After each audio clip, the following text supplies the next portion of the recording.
Okay, greetings class. We will be doing lesson 4, case project 1. What we're going to do here is we are going to do it from scratch. So I'm going to go down to navigate into the course. I'm going to go to lesson 4, right? I can use these areas over here. I can click over here to get to lesson 4. Either one is okay. And I'm going to go to lesson 4, project 2, or case project 1, project 2, which is going to be using Microsoft PowerPoint. So I'm going to go ahead and click on that. It's going to open up the case project. These are our instructions on how to do that. When I double click this, I'm using a Chromebook. And so when I double click, or when I click on this, it's going to download to my Google Drive automatically. So I could show in folder, and this will pull up my Google Drive, and I could double click the instructions. And what I'm going to do here is I'm going to have the instructions off to the left hand side while I go through other things. So we're going to go ahead and minimize this. I'm going to close out the drive. I'm going to take and just click and drag this over here, and then click and drag this over here. So I have two screens to be working with. I just clicked and moved my finger on the mouse. So what I want to do is I want to go down to the bottom of this page and go to the, actually I want to go back. So these are called breadcrumbs. So I'm going to go back a breadcrumb to 1108. This will pull up my class. So I just clicked on that. We're going to go to the eResource Writing Center. So for a minute here, I'm going to make this big so that we see some things. Up top, there's these tabs here. The eResource Center is a great place to find resources for class. We're going to go ahead and click on that. And I know I said the Writing Center. That was a mistake. I'm actually going to show you how to get to your Office 365. Every student has one. What I do is I hit Control and F together. When I hit Control and F together, this little box pops up. It means find. So I want it to find on this page Office 365, right? So I'm spelling it wrong. It's pulled me down to here. That's one way to do it. Or if you don't, if Control F's not working for you, you just scroll all the way down to the bottom, right, where Office 365 is. One thing to point out in here, there is a writing center. So later on in your classes where you have to write reports, you go to that writing center here. You click in there, and it has a template for how to write in APA format with a cover page and footer. So a good place for assignments here. So just be willing to come back to here again later on in your classes. So what we're going to do is we're going to go to Office 365 in 2013. Now I'm using a Chromebook, so I can't download Office 2013. I have to use Office 365, which is the internet or the cloud version, right? So it's just like a web page. I'll log into it and I'll use the online Office account. So it talks about some instructions here, basically saying every student has it, and they changed it to 2016, right? Before it was 2013. So that just needs to be updated. But it tells you how to log in to the site, right? So we're going to go ahead and click on either one. They're both the same, right? And it tells you to use your student account. If you have a problem and you log in and it doesn't work, I can't help you. I cannot help you. What you do is you come down to the bottom of the page here, and there's a tech support number with hours of operation. You'll have to call them to help you to get into your account. I can't help you with that. So you'll have to make that call. So you just use your student account here.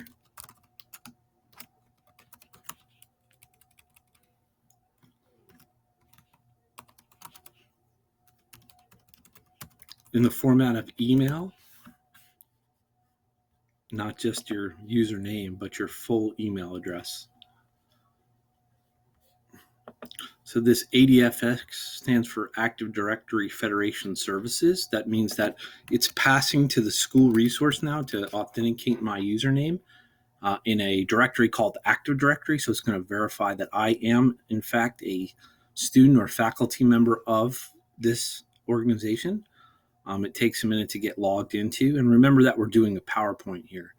So we will wait till it logs in. I'm going to pause it because I only have about 15 minutes for this video. So we're going to give it a pause here while it logs in. Just pause it because it was taking a minute to log in.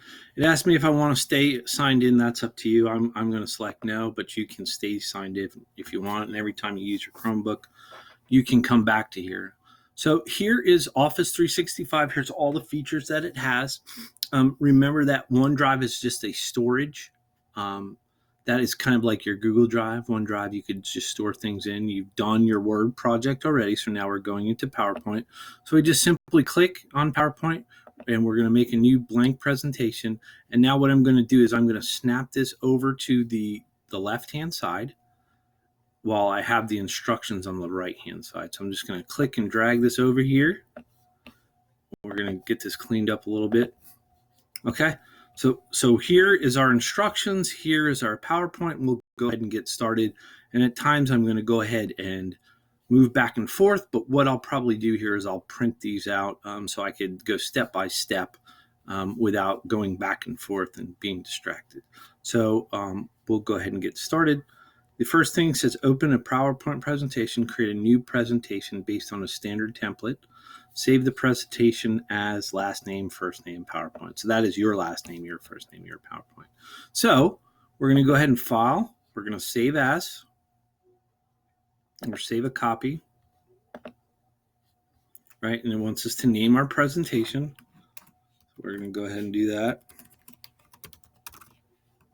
So when you're naming files and folders, it's always good not to put a space because it does something behind the scenes. So that's why you always see people that don't do spaces and they do underscores. That's the reason behind that.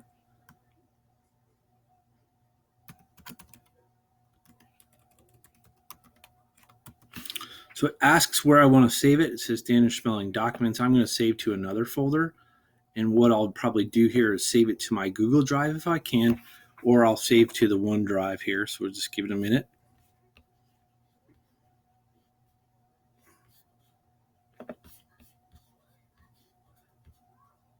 Yeah, so it only gives us the option of the OneDrive. So we'll go ahead and save to the OneDrive.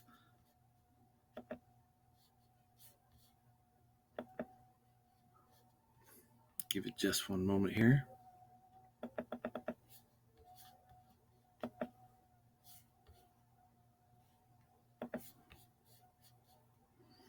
Seems to be a little bit slow on clicking today, so just a minute.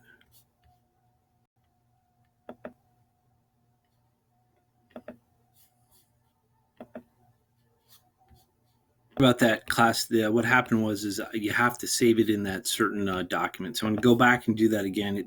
It errored out, so I paused the video. But what I did is I went to File, I went to Save a Copy. I didn't select another folder, right? So I just clicked Save a Copy. I didn't collect that Save Another Folder. I just saved it to Daniel Schmeling Documents in the location. So by default, it'll save there. So when I press that, I press the save button. It's already saved here, so it's not going to give me that option again. It's saved to my OneDrive.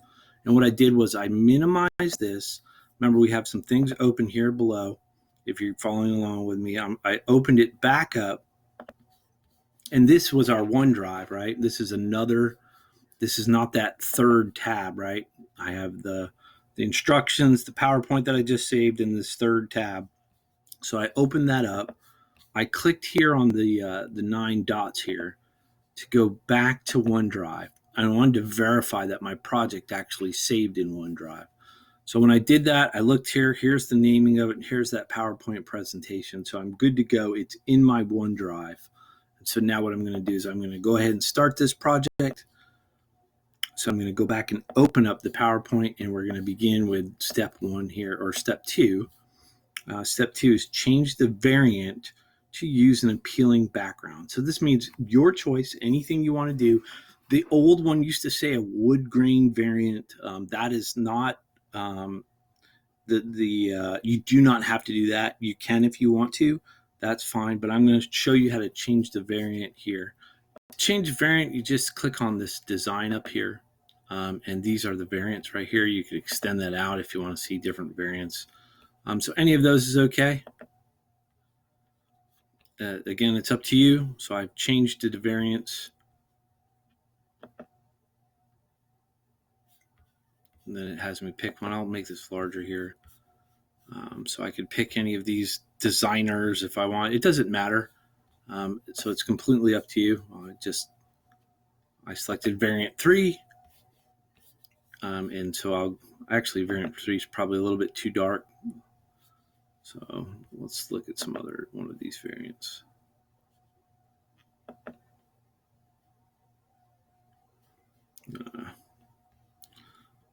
Yeah, so we'll go ahead and use something bigger here and clearer. So we went with orange. Okay, so we'll go ahead and go to the next step. Step 3 is insert the following in slide 1. So this is slide 1, right? We can see slide 1. It tells us to do a title of topped corn, a subtitle of government popcorn with toppings. So it's up to you how you want to do this, but it's clearly saying click here to add a title and click to add a subtitle. So all you're going to do is click to add your title. I copied and pasted that. So what I did is I drug and highlighted over this. Once I got to the end, I used Control-C together, or I could double tap with my fingers.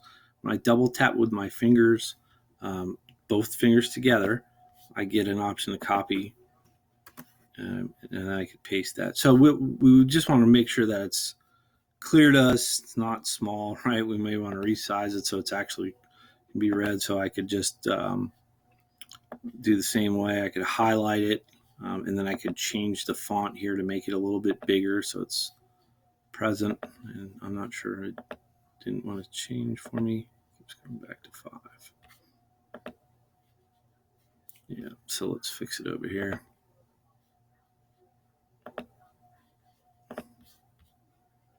We're just going to have to do something like this.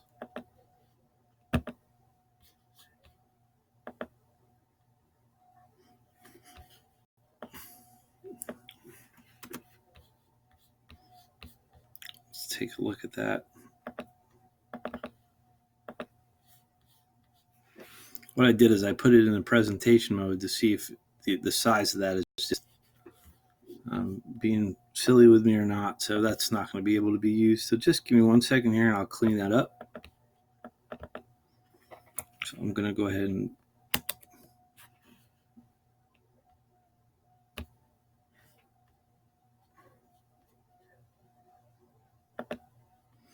so I basically took out the subtitle. I'm just going to insert it again. And you could insert it however you want. I usually just do insert text box. But what I'll do here is I'll just resize it up a little bit. And again, it's up to you how you do your font, location. In this case, instead of copying and pasting, I'll just type it in so I don't have that same problem. It took whatever format from the document.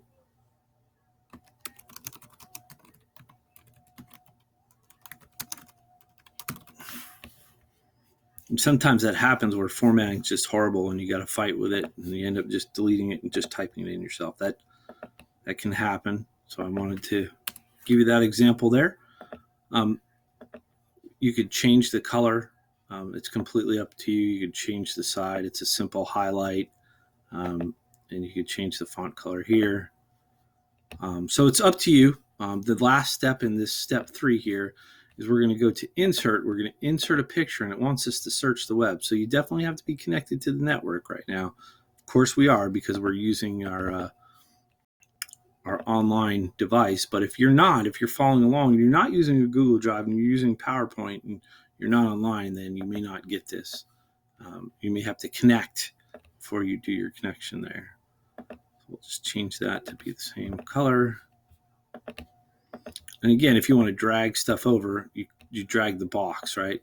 That's where you get the arrow. So I just click around to get the box.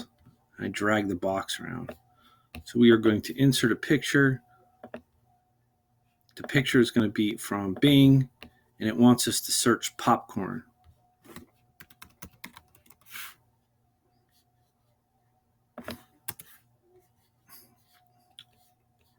So we just take a picture of this popcorn. We'll pick that one there. And it should insert. we can resize it by just clicking.